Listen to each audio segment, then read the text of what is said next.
Bienvenidas y bienvenidos a esta exploración. Ayer mismo, 27 de julio de 2025, se anunció un acuerdo importante, ¿no? Entre Estados Unidos y la Unión Europea. Sí, un acuerdo arancelario clave. Exacto, y busca como desactivar una tensión que, amenazaba con escalar bastante. Nos basamos en un informe detallado para entender qué implica este pacto.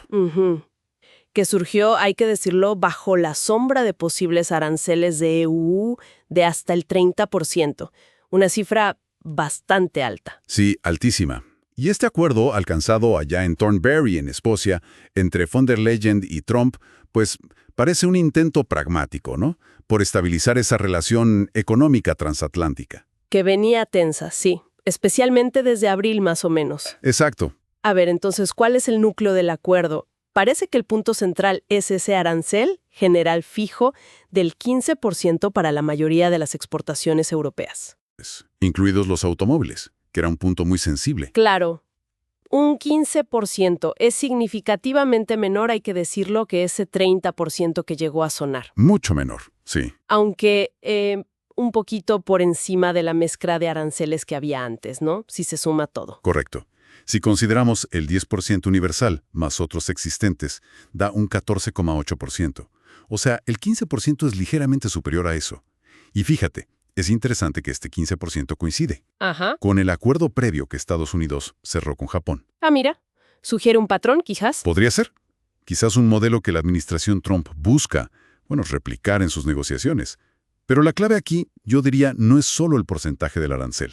No. ¿A qué te refieres? Me refiero a los compromisos económicos que la UE ha asumido a cambio. Son masivos. Estamos hablando de compras de energía estadounidense por $750 mil millones. Una barbaridad. 750 mil millones. Sí, y es un movimiento que busca, claramente, reducir la dependencia de Rusia en energía.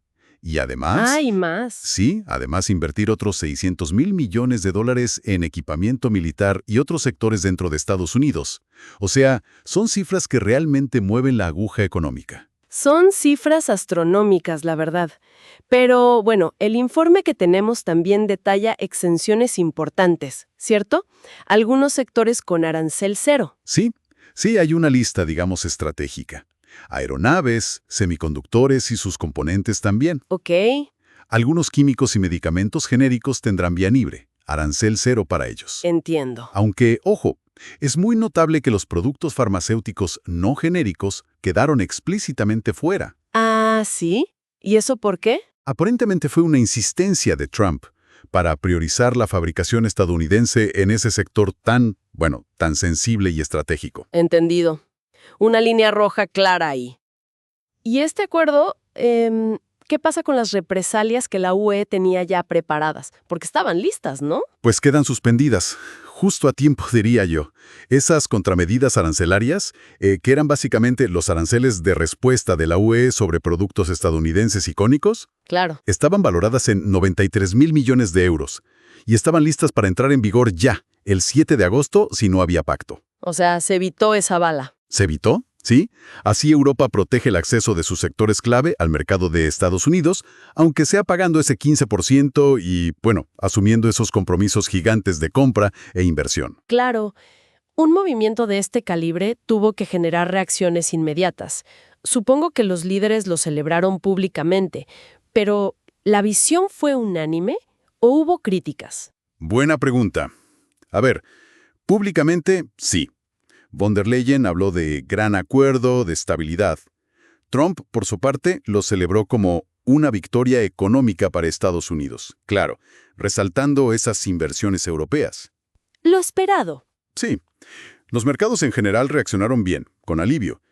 Pero en otros ámbitos, y se vio mucho en redes como X, el debate fue intenso.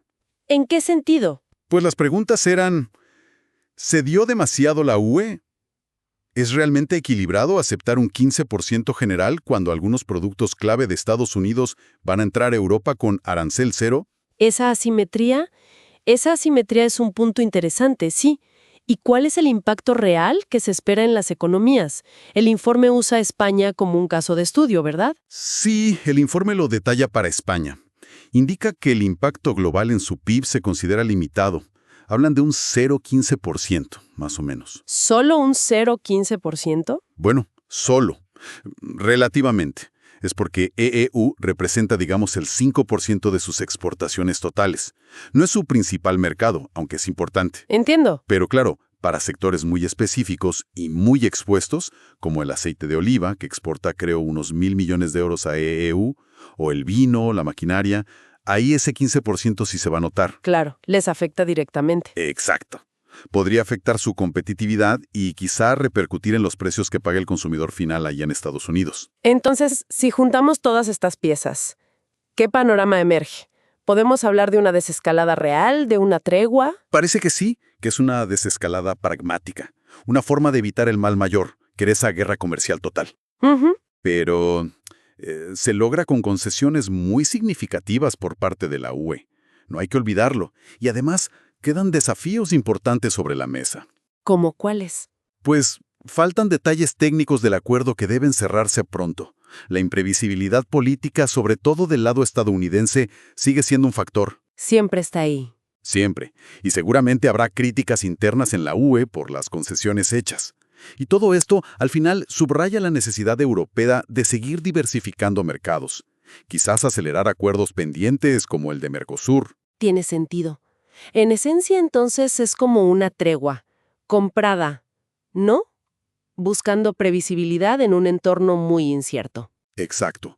Una tregua comprada. Su éxito a largo plazo dependerá de cómo se implemente y de cómo se manejen las tensiones que seguro seguirán latentes. Es un capítulo importante, pero quizá no el último en esta relación. Probablemente no. Este acuerdo del 27 de julio, entonces, ofrece un respiro. Eso es indudable. Pero nos deja una reflexión final, pensando en la magnitud de esos compromisos financieros de la UE. Los 750.000 millones en energía, los 600.000 en inversión.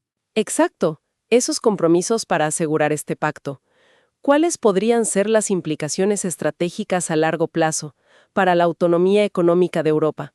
Y no solo frente a EU, sino también en su relación con otros socios globales. Es algo para seguir pensando, ¿no? Definitivamente. Una pregunta clave para el futuro.